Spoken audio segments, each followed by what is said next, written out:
à 7TV dans votre programme de la semaine 13 minutes de vérité tey nag ñu am mbégte toog fii ak nga xamante ni mooy Major Kandji moom nag min ngi ko lool ci suñu ay plateau saa yu ko actualité bi laajee rek dañuy am mbégte recevoir ko fii ngir échanger ak moom waaye itam mu wax li nga xamante ni mooy ni mu gisee mbir yi ak tamit préconiser ci ay solution bu ko laajee Major maa ngi lay remercier comme toujours ci disponibilité bi di la nuyu tey di la bàyyi nga nuyoo. ñu ngi lay sant di kontaan encore des fii comme ni nga ko waxee rek. actualité donc dans un pays dañ koy traiter rek. et que chacun amène sa contribution quoi. parce que en effet renseignement ouvert lañ koy tuddee quoi. mooy loo xam ne da lay xelal mais day nekk à ta portée du looy wuti. parce que presse moom da ngay jël actualité chaque matin nga jël comme ni réew mi demee. waaw da contribution bi mooy ngay fexe ba stabiliser nit ñi. et puis jàppale leen ci seen i pensées et puis jox leen ay conseils. yoo xam ne bu ñu koy suivre dañ ciy am dara quoi. mais comme ni ma la ko doon waxee dans les couloirs aussi di ci profité parce que dañ fi amoon dëj. pour le genre Moussa Fall la. parce que du tànqablu kenn quand même parce que man sama yaay bi mu gaañoo dafa ñëw ba Mbàkke quoi jaale si ñu. ba pare jaxal donc bu yaayam génnee àdduna day laaj ñu bokk métti bi ak moom quoi. parce que c'est quelqu'un boo xam ne il est très proche des hommes sur le plan humanitaire quoi day taxaw doomu aadama de tout temps et en toutes circonstances. et puis di encourager fi ma jógee léegi mooy service d'hygiène national. waaw merci beaucoup voilà c'est ça et puis di encourager aussi service d'hygiène national parce que cet après-midi fa laa nekkoon. donc di leen encourager ci prophylaxie yi qu'il aille vers l'avant et que l'État di leen bàyyi xel quoi parce que ñoom dañoo baax ci système de santé réew. man de xamoon naa ci kenn Medoune Ndaw ku doy waar sax. waaw ñu nga fa xam naa wala bu retraité wul. waaw parce que ñoom la xam nga service d'hygiène ñu war a comprendre ñu ko c'est la médecine préventive. c'est la prophylaxie la prévention quoi. parce que toutes les maladies que vous voyez dans un état comme le Sénégal ay palu yi ngay dégg ay yooyu ay ngas ay rougeole. yi fi amoon moo bëri woon na fi avant ñuy vacciner. Il y a des formes diarrhéiques et tout ça des maladies diarrhéiques. am na yoo xam ne ça c'est des contaminations et de manque d'hygiène et de propreté. macha allah am na solo Major nag dama lay ziar également ci gàmmu gu ñu jógee comme depuis lors gisante wuñu di ci ndokkeel également ñëpp ñi nga xamante ni seetaan tey ñaan lépp luñ fa taataan ci lu baax rek ci ñaan moo xam fu nit mën a gàmmoo rek comme guddi sangu-sangi la yal na ko yàlla nangu tey tasaare ko ca noonu gépp noonu naka nga dundee sa gàmmu ak également noo jàngatee tamit discours yi am solo yi nga xamante ni suñu xalif yi yëkkati nañ ko ci gàmmu gi. sama gàmm moom noonu damay gàmm normal parce que sama papa daf ma ko jàngal. gàmm man su ñëwee damay rey comme tabaski. gàmm boo compté tant que maa ngi koy mën damay rey parce que en musulman comme ñun ñu yar ñu parce que ñun suñuy maamati maamaat duñu woon ay ceddo ay musulman lañ mos a doon ay sëriñ. donc man amul dara loo xam ne dama koy weccoo ak gàmm. bon sang bu teere bi Seydina Muhammad sallallahu alayhi wa sallam man fi may yegg dama ko xam quoi donc man daf may jaral lu ne. mais gis naa discours marabout yi comme d'habitude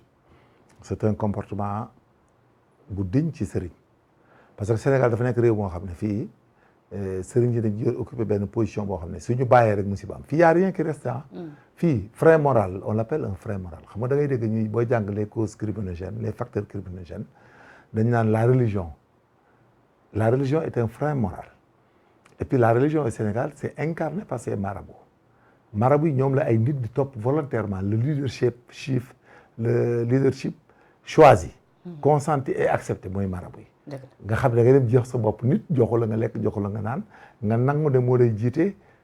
ci religion lu mu la wax nga def lu mu la tere nga bàyyi donc loolu état da ko war a promouvoir da ci war def très attention ci loolu sax voilà da ci war a promouvoir bu ñu nemmee ko ci discours yi moo xam bu Serigne Mbaye Sy Mansour ak discours également bu Khalifa Niassène yi gis nañu ni benn point lañ taxaw moom solo mu ñeel wàllu pays ñu ñaax ko tamit ñi nga xamante ni ñooy askan bi yëpp rawatina nag way politique yi. voilà xam nga la paix est la résultante d'une sécurité positive. xam nga sécurité boo koy def ci réew bu dee c'est positif ça amène la paix parce que facteur paix mooy lan le respect de l'humain da ngay respecter nit ki respect intégrité corporelle am respecter ay biens parce que loolu boo amee ci réew rek c'est fini. mooy le respect des principes. ndax nit ki boo respecté jëmmam doo ko gaañ doo ko lor bu liggéeyee nga fay ko bu waree liggéey nga bakk mu liggéey lu mu am doo ko laal mais boobu réew day normal moo tax les marabouts xam nañ c'est que le facteur bi nga xam ne mooy nekk facteur déstabiliser réew tas réew mooy réew moo xam ne da ngay jël alalu doomu aadama wala nga koy lor ci am-amam wala di ko lor ci njabootam parce que boo koy def ay nit bu yàggee ñoom dañuy révolté wu di ko def. donc loolu lay factoriser parce que religion bi. doomi aadama yi ñoo jiitu religion. donc si les humains l'être humain précède la religion parce qu'il n'y a pas d'être humain mënut a am religion xam nga. parce que c'est ça précède. en conséquence lépp loo xam ne day préserver être humain que ce soit chrétien musulman juif orthodoxe ou autre que ce soit. da nga war a respecter le principe parce que les humains précèdent les religions. mais mu am tamit benn discours bi nga xamante ni dafa susciter également polémique mu ñeel discours Serigne Moustapha Sy Moustapha Chidini donc am kaddu yu mu yëkkati fàttalik si jamono yonent yi. ne am na kenn ci yonent yi koo xamante ni dafa sàkk woon doomu moroom donc nag mu nekk kaddu yi nga xamante ni depuis lors polémique bi dafa jib mu bëri tamit ay prêcheurs ay oustaz yi nga xamante ni boobu ba tey ñu ngi ci yëkkati ay kaddu ni loolee mu wax moom dara. j'ai vu ça. mais xam nga sëñ Moustapha day wax sur le plan doctrinaire je l'ai bien suivi ah dafa am niveau intellectuel boo xam ne il parle de doctrine moom quand il parle de ces prophètes c'est des prophètes yoo xam ne c'est des prophètes il y a des prophètes qui ne sont pas des prophètes de l'islam comprends nga li may wax c'est-à-dire il a voulu dire que avant l'interdiction xam nga aussi il y a ce qu'on appelle xam nga ce qu'on appelle la période des pierres taillées la période des métaux ak la préhistoire donc il y a des moments où les personnes n'avaient pas de religion n'avaient pas de règles d'orthodoxe de comportement et puis on était c'était un état primaire si bëgguma wax état animal quoi donc il a voulu théoriser d'une doctrine mais ce que je concède et ce que je conseille à tout le monde c'est-à-dire quand on interprète l'islam dafa am l'école des Malikites ak école boo xam ne day pur et dur beneen bi da ngay dégg école Maliki di wax lii ñuy wax lee mais en tout état de cause c'est nous les musulmans ñun ñoo war a am tolérance entre ñun. ci naka. daal dañuy am tolérance bu nit waxee jarul sax histoire bi am nii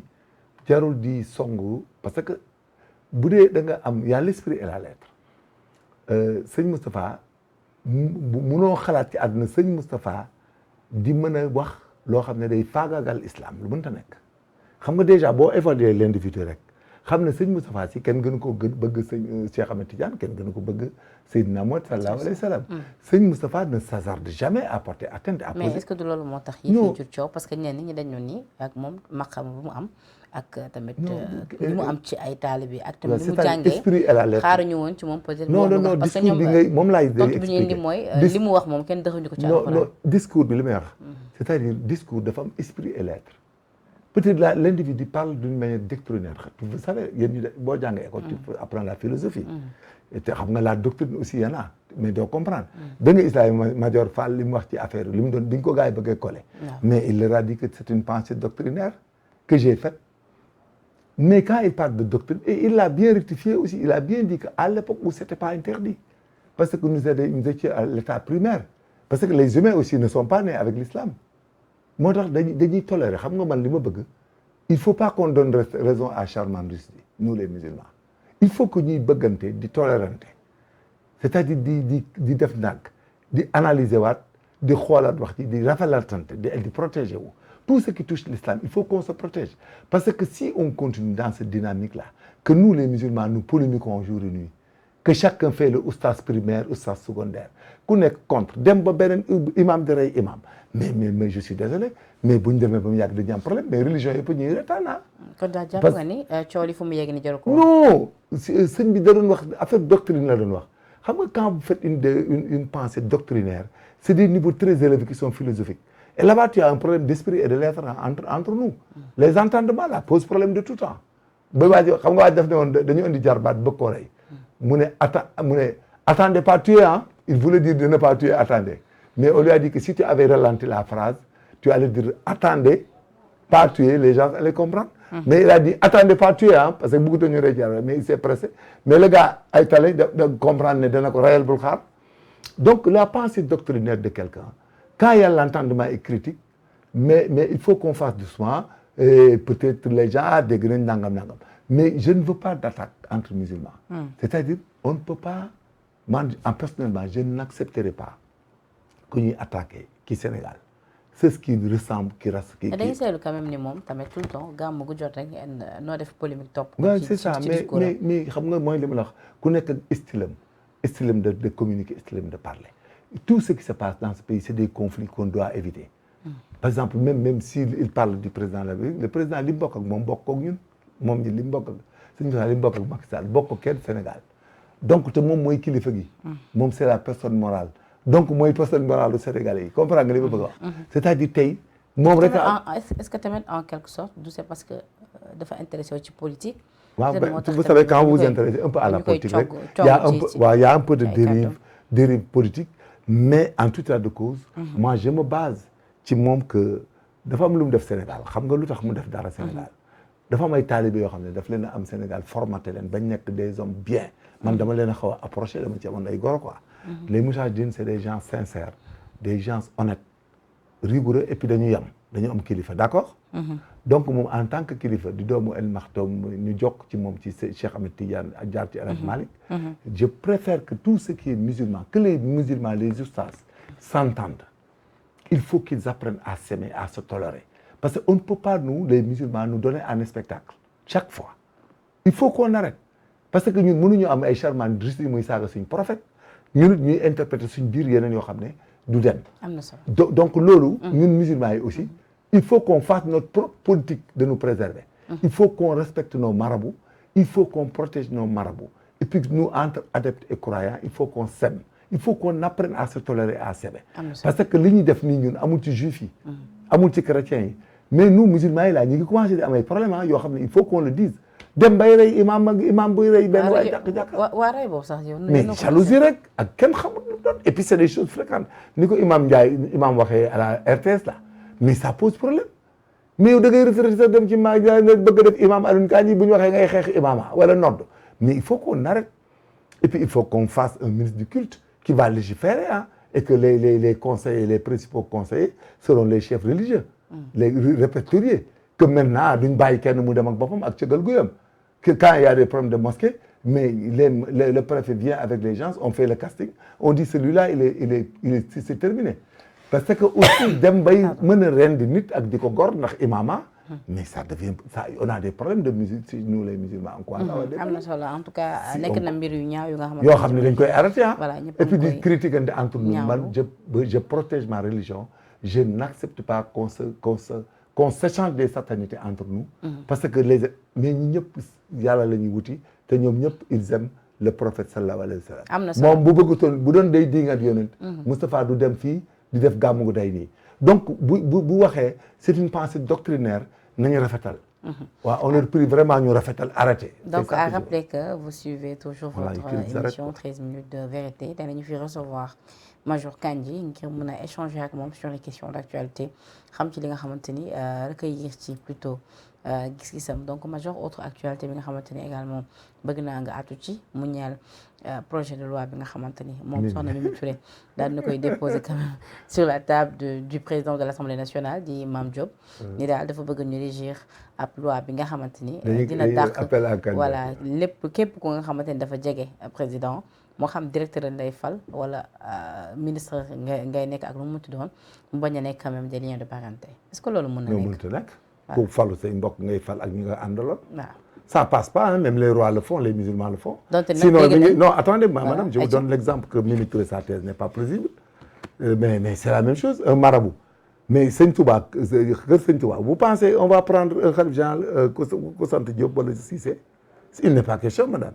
Sëñ Touba defar li mu defar ku khalife général des Mourides ba àdduna di tukki Mbàkke lay sant khalife général des Tidianes ba àdduna di tukki noonu dem et que les pouvoirs publics c'est des émanations de ça monsieur madame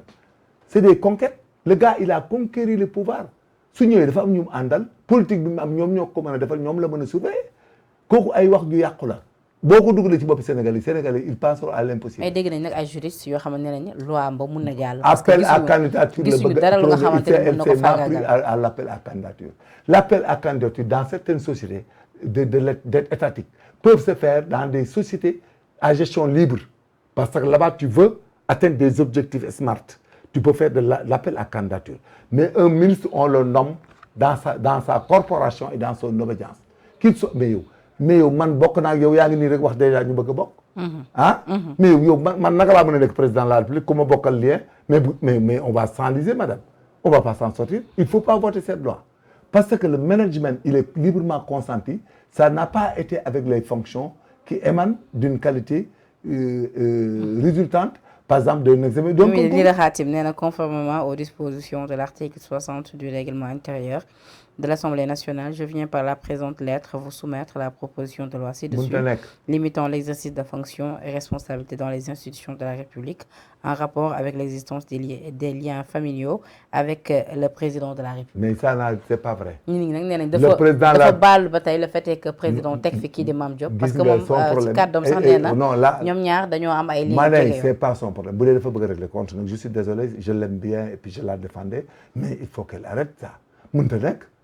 mais yow man danaa nekk président de la République di jël benn waaye génn wala ku ma compte ma di ko namee mais ça n'existe pas. mais ni Mame Diarra Fam ne nee na Mimi na arrêté victimisation bi. non mais Mame Diarra wax dëgg rek la fi nekk nii la moom amul lu mu ragal. mais victimisation lañ bëgg a dem na dem. comment dans quel pays nga naan président parenté mais bu yàggee tu te retrouves mais je vous donne un exemple mais au Sénégal il y a des parentés des liens de parenté par nu mu tuddati par yàgg dëkk. waaw yow xoolal fi ne yow tey yow bu ma la takkoon tey nga nekk sama jabar. mais yow sa kii sama goro la sa frère sama goro la. imagine sa frère boobu amaat jabar jooju am cousin bu boo namee sa frère kooku ñu ne waa de gorom la ndax moo takk jarbaat bi kooku doomi jarbaat bi la mais ça passe pas. mais est-ce que tamit xawul wax dëgg tamit quelque part major pourquoi parce que ci nguuru président Macky Sall gis nañ ku mel ni Mansour Faye di gorom yàgg na lool depuis lors bu amee compétence bu nommé ko ma ne gis nañ tamit Abdoulaye Mame Diop mi nga xamante ni ku ne xam na mais Senghor avait des adjoints Senghor ak ñeneen j'en passe. passe depuis Lamine Gueye depuis Carpa ba tey c'est comme ça que ça se passe dans tous les pays amul benn pays booy yor gouvernement doon nommé say mbokk ak say xarit ak ñi nga àndaloon conquérir pouvoir bi ak ñi lay recommandé sëriñ ñi sax dañuy recommandé ay ministres ñu leen di jël nous sommes au Sénégal ñoom ñi koy wax dañuy jël seen i mbokk di leen wutal ay place est-ce que ñoom bu ñu amee place bu ñuy maye man jël si nañ sama doom am nañu ay master 2 dañuy chômer est-ce que ñoom mës nañ ko jël wala ñu def benn appel c'est pas vrai il faut qu'on arrête ça il faut pas qu'on s'enlise dans un état ingouvernable parce que les problèmes de qui comment l'appelle-t-on d'appel à candidature c'est dans les institutions comme les Nations Unies la BAD les CEDEAO on fait des appels à candidature parce que dañ ko bokk mais un état avec une souveraineté dont la souveraineté émane d'une conquête du pouvoir avec la démocratie là da ngay nommer ñi nga xam ak ñi nga bokkal ak ñi ko seqal ak ñi nga jàpp nga ni projet de loi bi du jàll kenn du ko voter en plénière du jàll ku koy jàllale boobu risque sax ku koy jël qui prend le risque c'est comme ça aujourd'hui rek nga ñëw un gars remplace Abdoulaye Macky Sall il parle mais booy voter booy politique ses parents lay jàppale ak say xarit ak say àndandoo ak say am jàmm mais ils ont un programme ils se parlent mais les frères maçons là qu'on parle franc-maçon looloo ko indi ñu diaboliser ce terme là dans le monde ba mu nekk une autre culture parce que ils avaient des loges maçonniques où ils regardaient les plans architecturaux d'une manière traditionnelle moo nañ tudd les loges maçonniques. en tout cas yu ni mel peut-être day wane ni 14e législature bi li ñu bëggoon quand même mu nekk une assemblée de rupture peut-être quelque part l'assemblée de rupture n'est pas ça parce que bu ñu gisee ni ku ci mel ni Mimi Touré ñëw na léegi nekk non inscrit non mais parce que c'est rebelle rébellion la non inscrit mais bu demee non inscrit c'est une démission de fait de ni ko Ismaïla Madior waxee c'est démission de fait là la loi avait dit xaw ma l'article 15 je ne sais pas que corporation boobu àndal ba am pouvoir en usant de leur influence soo génnee dem fenn parce que c'était pour protéger l'opposition. mais professeur Ismaïla Madior Fall bañ ko ci laajee question pour rejoindre fi nga taxaw noonu nee na Mimi bu continuer ci bile posture dañ koy jàppee ab opposant et dans ce cas là. non dafa démissionner démission de fait la y a démission de droit et de fait. et dans ce cas là mënatuñu ko jàppee ku nga xamante ni dafa bokk ci. ci ñoom dañ koy dindi. plus loin sax mën na dem ba pare li nga xam non moom laa la wax démission de fait mais nag loolu juristes yi dañoo xam le ni loolee mënut a am parce que Mimi ñoom faluñu ko donte nag si bannière coalition benn bokk yaakaar demee élection mais askan bi ñoom ñoo ko fal et que mënul perdre mandat am. buñ ko defee léegi opposition bi te léegi yéen a ngi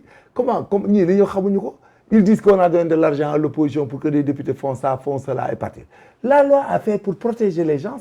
que l'opposition, c'était pour protéger l'opposition. Quand vous avez des députés dans l'opposition et que vous tardez à avoir le pouvoir, les gens se sentent Cissé ak Camara bëgg xaalis, mais dañuy daw di dem ci parti au pouvoir bi. C'était pour protéger l'opposition, mais pas pour protéger le pouvoir. Hein. Ce qu'il a dit là, c'est des démissions de fait. Boo ko defee, ils font la requête devant l'Assemblée nationale, mais l'histoire de député, c'est une corporation qui vient à la législature, dans une législature, pour avoir la voix des Sénégalais afin de les représenter. mais mënoo cee dugg ba am loolu naqari rek nga ne da nga leen di yàqal dem non mais ça c'était protégé c'était discuté c'est fini ah. mais suñu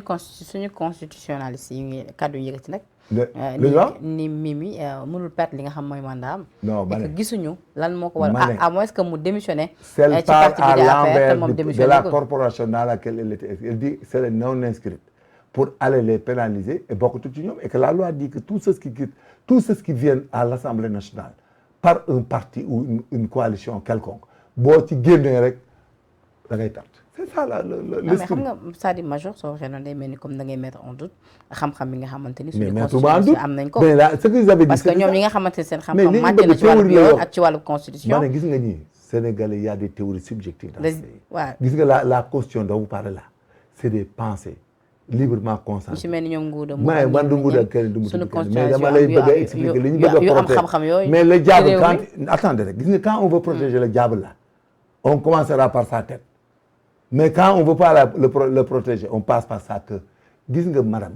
la loi est claire. La loi a dit que tous ceux qui quittent leur corporation par démission, il y a des démissions de fait et de droit, point barre. Si tu as démissionné, si elle sort, elle a démissionné. Il faut qu'on arrête. Il faut qu'on arrête. Dans ban parti, Sénégalais, mënuñu taxaw fii nag léegi ñëpp di bëgg a théoriser au détriment du parti au pouvoir parce que c'est tout simplement un parti au pouvoir. Il faut que ñu ànd ak suñu xel. Elle sort de sa corporation naturelle, mais madame, c'est une démission de fait. Il n'y a pas une interprétation. L'esprit est la lettre là. Mais ça passera pas. Ouais, mais démissionner gul nag moom. Non, dama ne génn naa ci non aligné mooy démissionné naa. C'est la vérité madame. D'accord. Mais boo génn yow non aligné. Mais am Assemblée nationale. Mais elle part dans quel groupe parlementaire? mais yu ni mel Annick tey jii ban taxawaay kon. xam nga réconciliation la waa Benno nar a am ci Assemblée nationale vu que ni moom moo taxoon tey jii ak ñëw ki nga xamante ni moom moo di Pape Diop amoon nañu majorité absolue. ba tey c'est numérique am nañu gis nañu ba tey moom noonu na li ñu la bokkul est-ce que lu ni mel taxawaay benn bokk yaakaar yi na yomb ci Assemblée bi. 80 et 83 la ba tey la majorité part de l'autre côté il y a 82 qui restent mais tout ce qu'il est à leur dire à les conseiller xam nga ba tey ñii waxuñu ñoom Macky waxuñu. moom yaa Mame Diop qu'on a amené à l'Assemblée nationale peut-être elle pensait que d'une manière mécanique moo doon tête de liste elle doit venir mais elle devait se calmer parce que ces systèmes-là sont pas bons quand tu le fais rek vous perdez au finish même ñi lay tàccu ñoo lay xas ëllëg conseil yi ma la jox c'est man parce que je suis pour que elle a investi dans ce parti-là il faut pas qu'elle sorte à tout bord de chemin c'était pas possible doo gaawal bàyyi dem gis nga nit il faut nga ànd ak dal tuuti quoi am na yoo xam ne bu ñu ko defee rek dalal yàlla day fay moom bu gëmee ne li mu def na ko te yàlla tax mu def ko ak àndandoo je te jure ñii kenn mënu ko cee faagaagal. D'accord alors. mais ñàkk dal bi la. ak influence négative yi ci suuf. fii nii ñëpp a ngi théorie mais démission la yow boo àndee ak ay nit bàyyi ak la tudd. bàyyi boo ko mais major xam ne du bàyyi de fait de droit bu ñu demee ci biir aussi interpréter ko un jour mais on sentira qu'il est hors la règle parce que corporation boo gis dafa am règle dafa am xam nga mel ni nga yeewu rek ne Sénégal man. Je suis au Sénégal, mais je n'obéis plus aux lois sénégalaises. Je n'adhère pas et je respecte pas les principes. Le Sénégal, ici, on dit que on ne doit pas faire de l'outrage public à la pudeur, mais en Europe, il y a le nudisme. Mais si tu n'obéis plus à la loi sénégalaise, mais tu fais du nudisme, mais on va t'arrêter. Parce que là-bas, pour toi, tu es dans la loi. Mais un philosophe, une pensée philosophique, une pensée outre, peut dire que mais toute personne a le droit de se mettre nu, hein. C'est son problème. Alors ba tey ci wàllu actualité maître ñu jotoon xibaar que ni kii di Ousmane Sonko ak Adji Sarr doyen des juges da leen waroon auditionné plus tard ñu dégg kenn ci avocat am di maître Khoureyssi Ba ñu nu mel amul donc mu mel ni intox yi dafa commencé bëri ci wàllu bëri intox yi mu mel ni cette tamit affaire là également loolu dafa wane quand même que ni tamit dafa mel ni askan bi dañoo yàkkamti li nga xamante ni moo di seen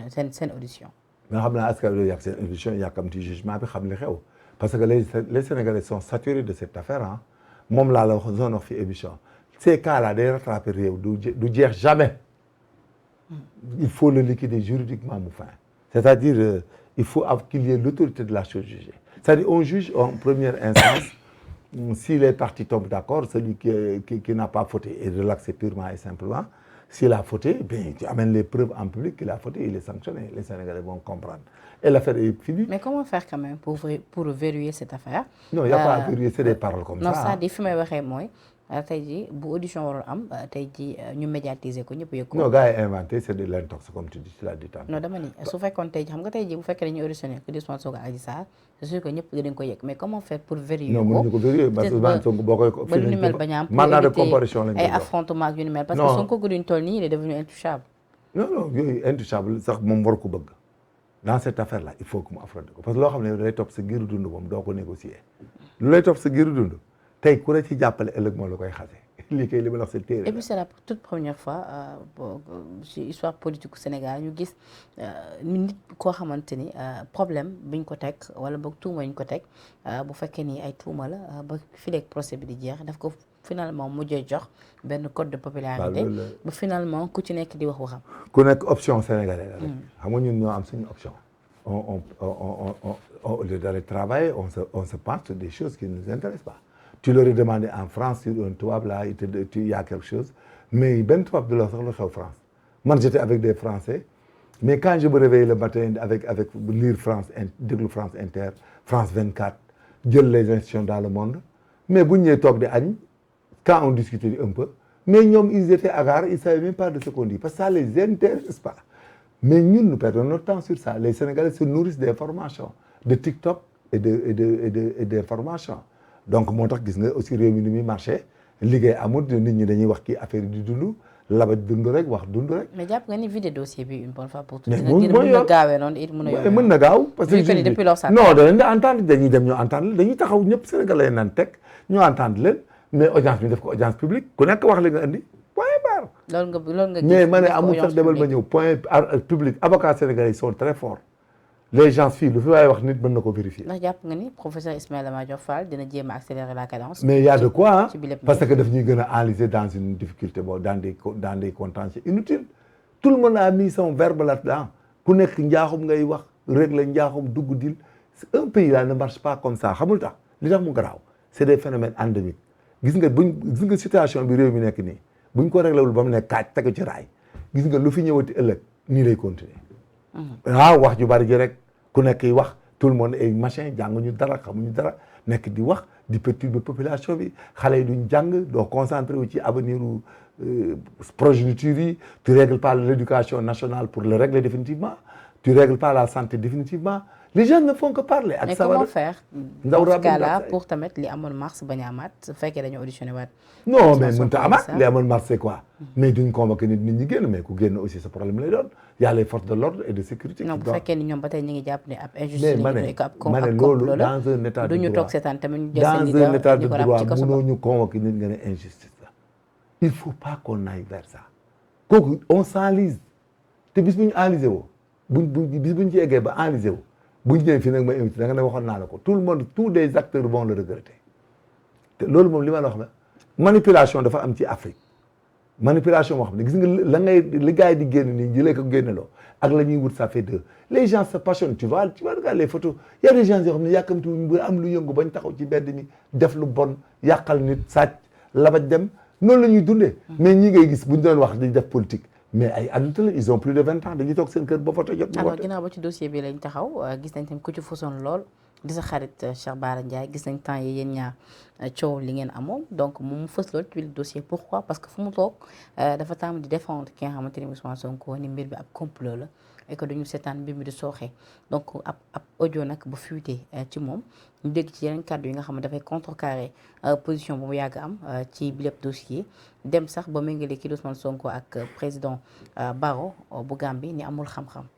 xam nga man sama position de tout temps man dama jàng li may def ak li may dund ak li may xam bi ñu waxee maa ngi moom dañoo wax li ñu wax. man nit ma tontu li ma tontu. gis nga moo tax man audio fuitéem yooyu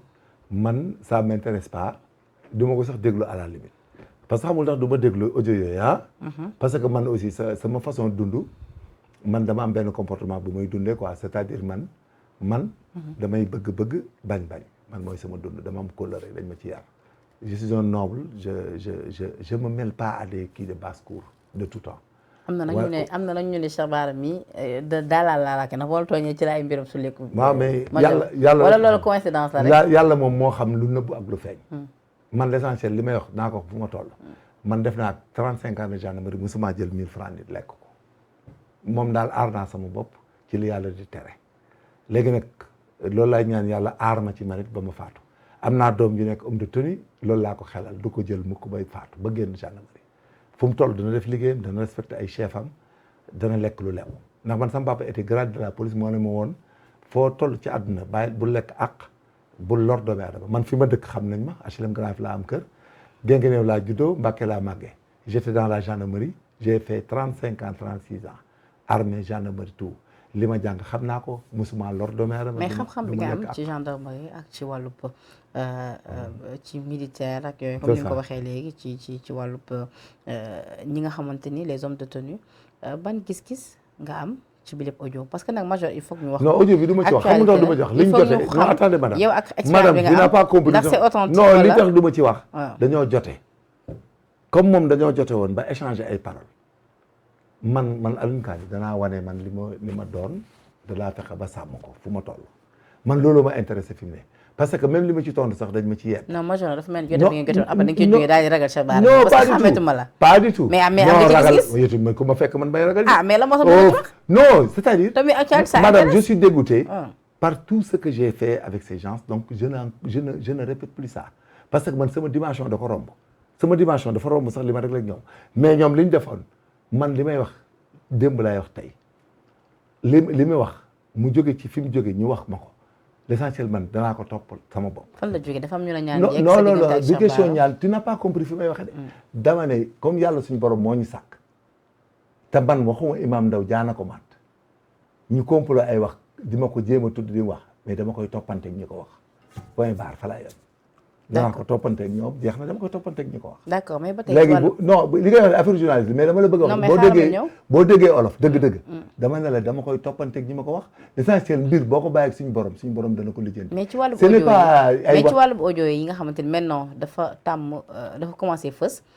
tàmbali également di yàq langum politique bi maintenant boo nee ñoo ko ñaare ñu génne ab audio. waaw c'est-à-dire xam nga audio en droit boo gisee sax man sama qualité parce que man je continue à travailler sur mes qualités c'est-à-dire li ma jàng ak mën ko te dama ko mën te maa ngi koy liggéey ba bitim réew maa ngi liggéey ba tey ba biti avec des étrangers des institutions étrangères je dis pas étrangers institutions étrangères et sous-régionales dans ce que je sais faire maa ngi ciy liggéey ak ñoom ci loolu donc man du ma fi nekk di wax naan di audio bi moom la ak du moom du sama rôle parce que en informatique les preuves doivent faire l'objet d'une expertise. non man génn naa ci loolu ba nga ne doo ci non dama lay expliquer dama ci wax parce que sama dimension man romb na ko. waaw ndax man kilifa laa dama may doomi muskalaf yoo xam ne dañoo tekki di liggéey nekk ay exemples déjà mes enfants c'est des exemples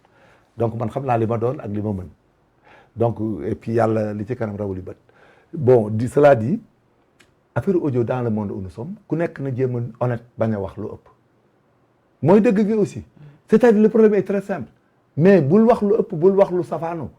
bul laal kenn bul lor nit bul kompolo nit di ko yàqal bul toroxal jigéen pour mu lamb tu comprends xam nga yow tey rek ma toog fi ci télé bi mu neex ba rek ma ne la waaye doo arrêté doo nangam waxal la loo xam ne inventé de toutes pièces portantes mais pour yàqal la. ci kaw wax yooyu. baaxul ci kaw wax yooyu nga junj léegi également daf ñu may nga dugg ci beneen laaj mu ñeel soi-disant empoisonnement bu Abdou Karim Gueye. xaw waaw laaj nga ma keroog gis nañu ni vraiment kenn si seen jegeñaale di maître non Clédor.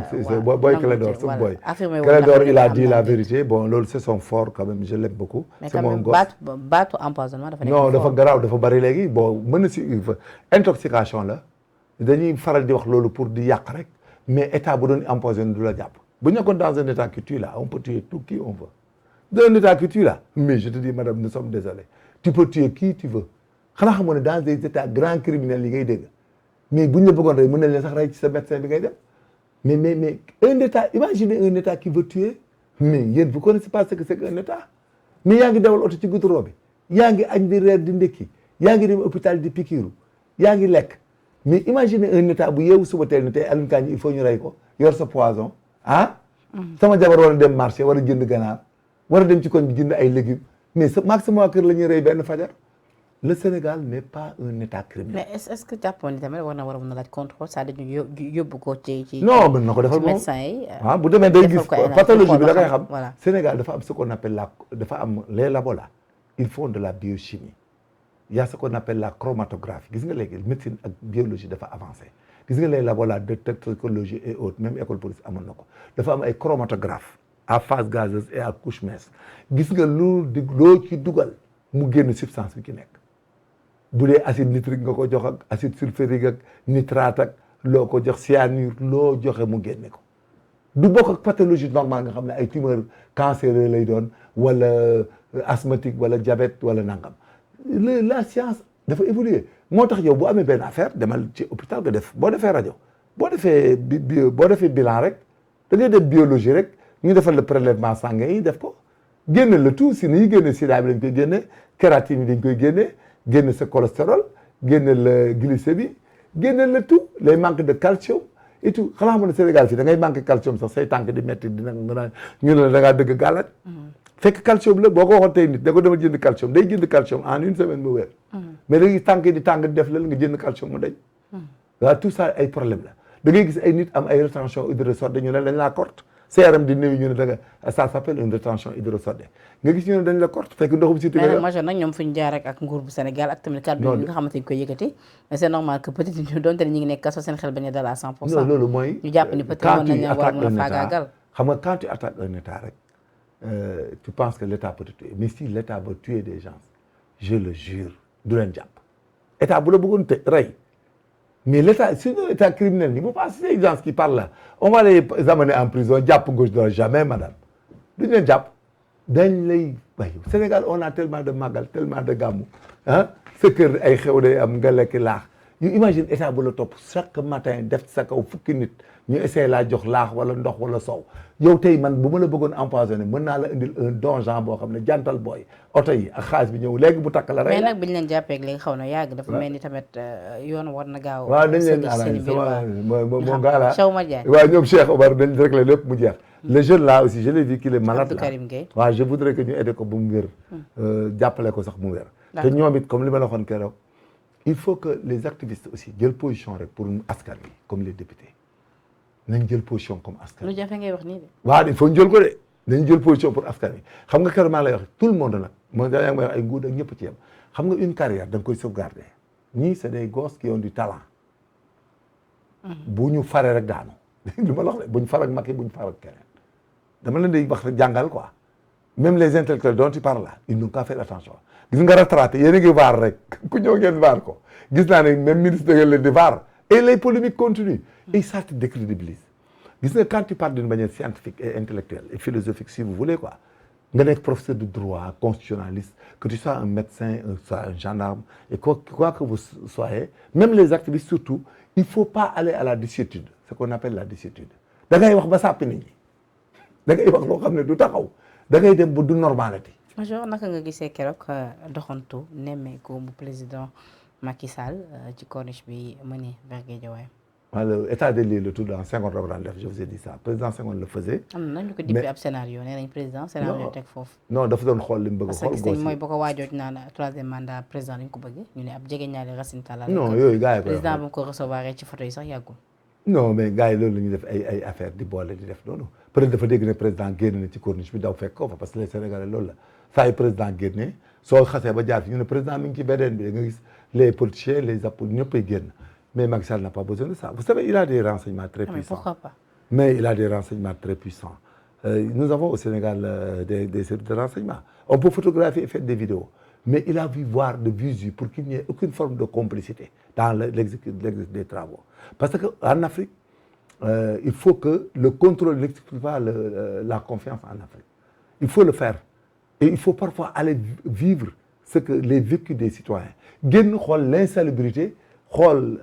l'état des routes xool comment les populations déambulent la nuit le soir il en a même envie d'entrer dans la nature comme un être humain normal parce que vous savez les présidents de la République ils mènent ce qu'on appelle une vie ordinanthrope comme le disait Roger Garaudy vie bi ñu mën c'est une vie ordinanthrope une vie calculée calée dans le temps et dans le temps mais il a envie même de sortir de regarder les gens et de forcer parce que moom doomu baadoola da koy soxla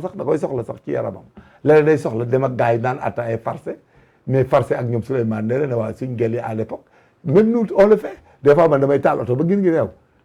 su may wax ak un jeune de gée ngi ne sama professionnel yi mais je raccroche pas je demande même fan la jaar ak la ñuy on en a besoin c'est comme ça c'est un président de la République il a besoin de sortir et de regarder et le contrôle n'exclut pas les travaux là il faut aller voir parce que les travaux là ça bat un peu de l'aile. D'accord. La saison des pluies les a trouvés ici. Major, et il y a des problèmes. ça a été un plaisir recevoir la ma bàyyi la nga tàggatoo Major. voilà tàggatoo mooy li ma la xool sama waa ji ku ko fase da nga ko baara saw jiw. kan moom Macky Macky Sall ci 3e mandat. non man li may wax du ma lu mu ci dugg dinaa ko ci jàppale. parce que man xam naa li may def te xam naa li jariñ réew mi. Mais le conseil que je donne aux Sénégalais. C'est de s'attarder sur les questions intellectuelles seen doom yi jàng liggéey yi toppatoo seen njaboot yi faju lekk naan gis nga ce qui se passe dans ce pays-là on ne peut pas faire la promotion dans un état normal surtout africain à des gens qui ne travaillent pas.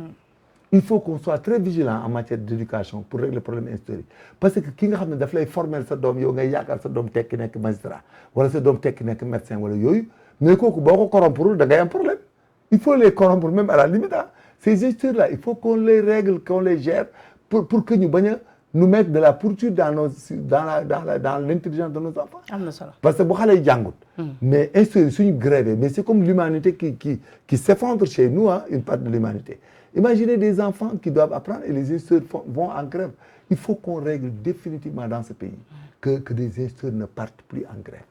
Voilà, loolu daal laay demander parce que cette année-là on ne veut pas que ça se passe comme ça. waaw loolu de am na solo moom vraiment année scolaire daaw. waaw instituts yi moom nañu dimbali. nañu waxtaan état bi moom nañu waxtaan ak ñoom. nañ leen gérer seet nu ñuy def ak ñoom même ñun parents d'élèves bu jar na sax ñu ko cotiser weeru 1000 francs. am na solo ba lépp mat ñu fay la. en tout cas maa lay remercier Major comme toujours vraiment nga disponible lool.